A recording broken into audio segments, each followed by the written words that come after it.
David Muir. We are getting a spring sneak peek this week with temperatures much warmer than last week. We're seeing highs in the 60s and 70s. We're also tracking some rain and maybe a few thunderstorms on Friday. I'll have all the details coming up. Right now on News Channel 6 and 7, the GBI is investigating a Lincoln County commissioner. We'll have an update on the case. Also ahead, a lawsuit targets a school curriculum policy in South Carolina, why the NAACP says it's unconstitutional. And Payne College starting the new semester with some big changes. We'll take you to the spring convocation as your News at 7 starts now. Live from Television Park, this is WJBF News Channel 6 at 7. Good evening, everyone. I'm Dee Griffin. Thanks so much for joining us. Coverage you can count on begins with a Lincoln County commissioner and business owner under investigation. The GBI confirming agents arrested Cooper Clayett yesterday. Cooper Clayett is the owner of Augusta Telephone and a county commissioner for more than 15 years. He has been under investigation by the GBI since last September, we're told. He has now been released on bond. Here's Graham Lee with the story. I find it very hard to believe. I mean, that's how well known that I've known him throughout the years. And I'm talking many years. I find that very hard to believe. Jim Reese says he's lived 2 doors down from Clayett for more than 2 decades. I would say probably just like family. He's always been a super nice guy, super upstanding fellow. The GBI says Clayett surrendered Tuesday night after a grand jury indicted him on 2 counts of child molestation. Walker Norman is chairman of the Board of Commissioners. Cooper Clyde's 78 years old, and he's had a good reputation for 78 years. And I've had multiple calls, lots of calls, from not only Lincoln, but the surrounding counties, and they're all shocked. Norman also says the charges couldn't come at a worse time. Longtime Commissioner Larry Collins died just 2 weeks ago after serving on the board for more than 20 years. It's a blow to lose 38 years worth of experience on a county commission. I don't care where you are.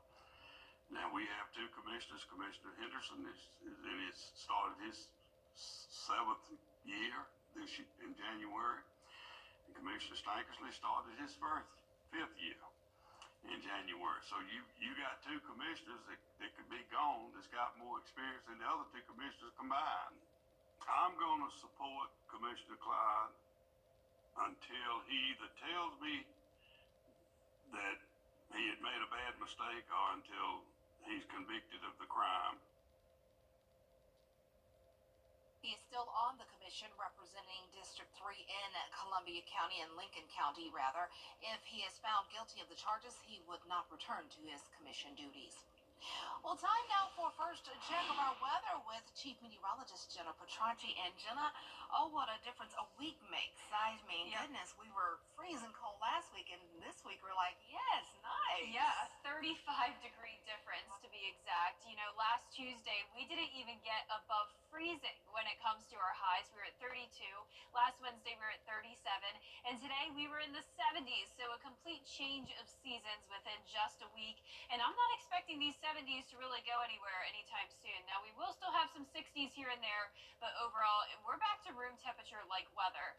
So this morning, we had a low of 42 degrees. That's also above average by 6 degrees, but of course, still chilly. So when it comes to our late nights and early mornings, you're still going to want to bundle up. But in the afternoons, it's shorts weather again, at least for some of us, if you're comfortable in those 60s and 70s.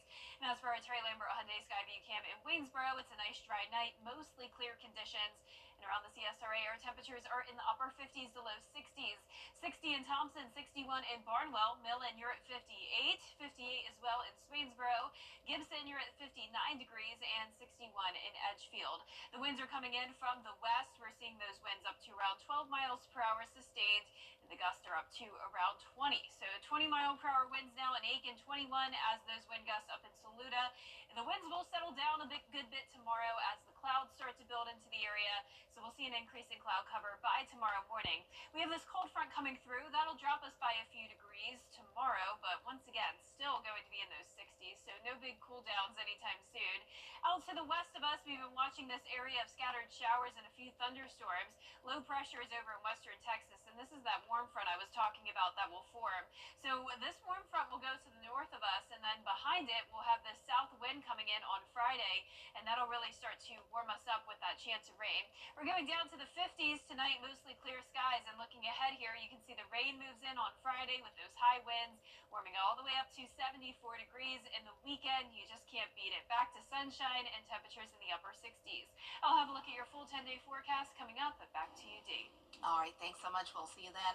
The look of Augusta could suffer as city leaders prepare to start over in a new trash service contract. The commission committee recommending rejecting the deal and going back out for bids. The proposal raised the annual cost to taxpayers and proposed using fee money to pay for other city services like street sweeping, mosquito control, and building demolition.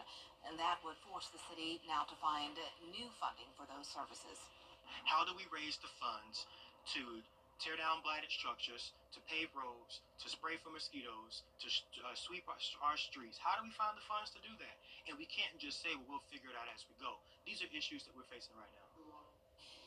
If the full commission goes along next week, the city will continue on a month-to-month contract with the current haulers. However, that will increase city's cost by $1 million. The NAACP is bringing a lawsuit against 2 South Carolina school districts. Lawyers argue public education leaders are using a vaguely worded state law to ban books about race and gender. Savannah Rudisell takes a closer look at the case. The lawsuit claims that school officials and state education officials violated several of students' constitutional rights, including freedom of speech and due process. But the defendants listed in this case say that they were only following state law by removing certain items from the curriculum that deal with race and gender. The law at the center of this case is actually a proviso. It was attached to the 2021 state budget, and it stops school districts from using public funds for, quote, partisan instruction. Under that definition, that includes material about racial and gender inequities or things that are causing discomfort, guilt, or any other form of psychological distress on account of his race or sex. Now, attorneys for the Legal Defense Fund say the clause severely limits educators, silences black voices, and is being used to ban books. Now, they filed the civil rights lawsuit in federal court Monday. The suit names State Superintendent of Education Ellen Weaver and 2 districts, Lexington Richland 5 and Lexington District 3, as defendants. Queen City News Chief Legal Analyst Khalif Rhodes says that precedent may be on the side of the plaintiffs. And we talk about free speech as I'm talking, right? That's where speech is limited. But it's not just that. We know that speech is clothing. We know that speech is, how you conduct yourself. But it's also your ability to consume certain things is also protected by your First Amendment. And so in there they have the violation of the free speech for the people speaking, for the writers of the books, but also for the students that don't have an opportunity to get access to that information. The Legal Defense Fund says that South Carolina is one of about 20 states that within the past 4 or 5 years has restricted conversations around race or gender within the classroom. They also cite the Constitution of South Carolina that says that it's required and encouraged that students get a full breadth of an education. So if you're removing portions of the education from them because you don't agree with it, that to me would clearly hit on First Amendment arguments, but it's not content neutral. If you're saying you can talk about it but just not here, that's one thing. But if you're saying you can't even talk about a subject, the First Amendment clearly protects that. And I think the law, precedent, history of cases would support the plaintiffs in this situation. In response to the lawsuit, state education officials sent a statement saying that they are, quote, committed to building relationships and bridges and continuing to offer each student in South Carolina a full education. Tonight, Augusta University is focusing on cancer at its basketball games. The Georgia Cancer Center will accept donations for research during the men's and women's basketball game. And there will also be information booths to learn more about cancer research. Tonight's theme is Here to Win. Augusta University Athletics is here to win, but also our cancer patients, our researchers, physicians are here to win. They're here to win the battle against cancer, and so we thought it was a very good way to kind of summarize the partnership between the 2 entities and come together and celebrate the great work that Augusta University Athletics is doing, as well as the work being done here at the Georgia Cancer Center. Tonight, AU takes on Georgia College. The men's game starts at 7:30 at Kristen Berry Fieldhouse. Payne College is starting a new semester with new leadership. Maria Smith explains. Dr. Lester A. McCorn is the 18th president right here at Payne College, and during the 143rd spring convocation, he highlights some of the goals he plans to accomplish. We need some lions who are willing to fight for the pride. Somebody shout fight! During the ceremony, Dr. Lester announced new faculty and staff under his new administration.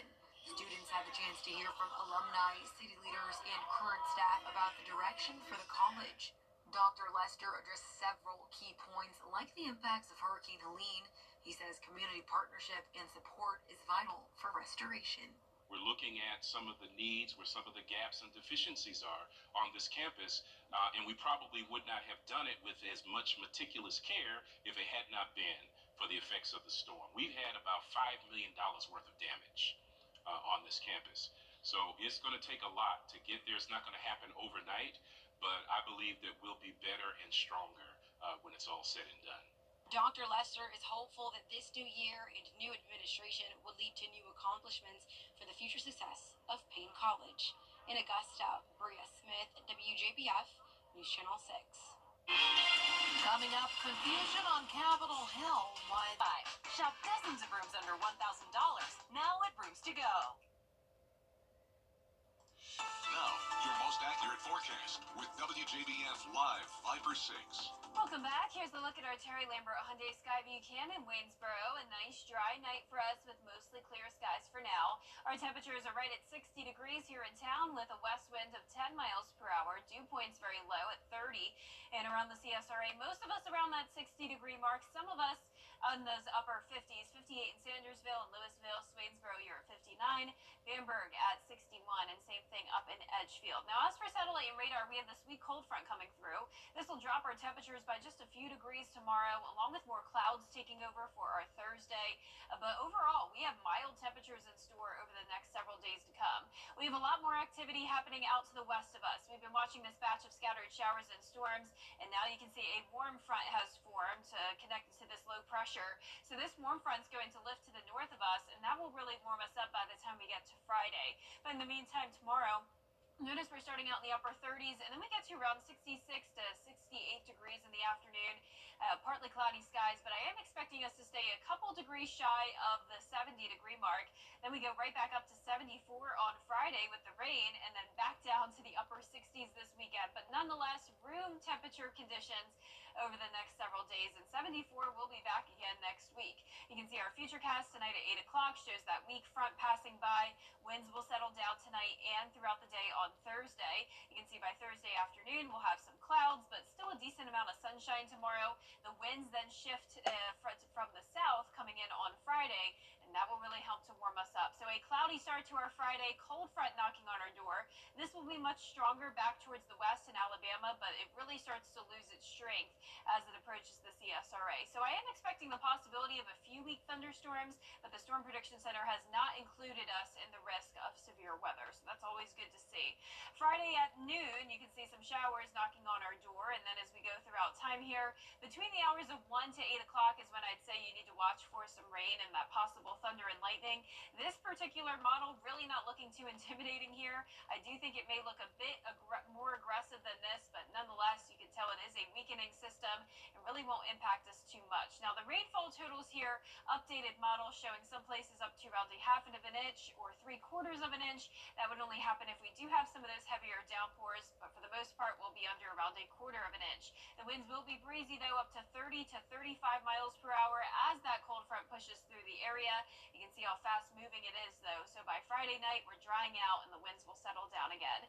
Our lows tonight will be anywhere from the mid-30s to around 40 degrees. Highs tomorrow in the low to upper 60s. And here's a look at your 10-day forecast. 70% chance of rain Friday, but a beautiful weekend to be out and about. Upper 60s and then warming up to 74 both next Monday and Tuesday. Mostly sunny and dry. A few showers with a slight cool down as we go into the end of next week. We'll be right back.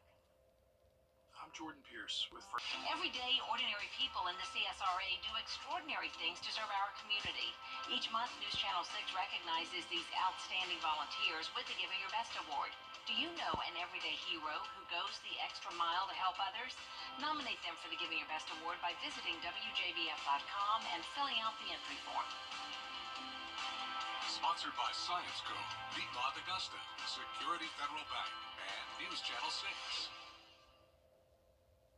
We're raffling away this brand new Foundation.com. Proceeds benefit Gap Ministries in Augusta. Let's see where it takes us. Good morning, Augusta. You can't always choose the way, but you can choose your weather app. Go with the most accurate and most trusted, the Live 506 mobile app. Download it today.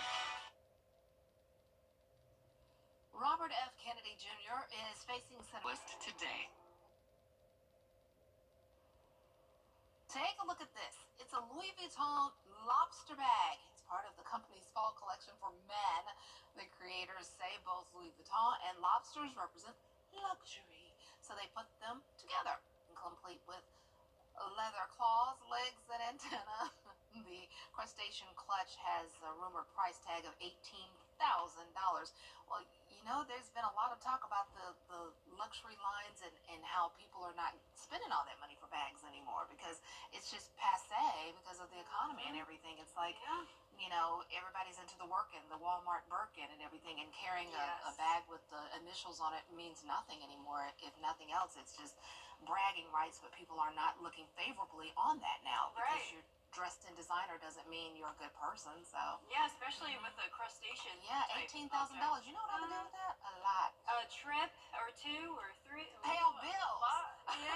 Well, that too, but I know you want to go on a trip. I would love to, but I got to pay off some bills first. Yes, that's true. Right. Well, as long as you're not spending it on a insect, a crustacean bag. Anything but that. Yeah. Thanks so much. Well, thank you. Entertainment Tonight is next. Have a great night.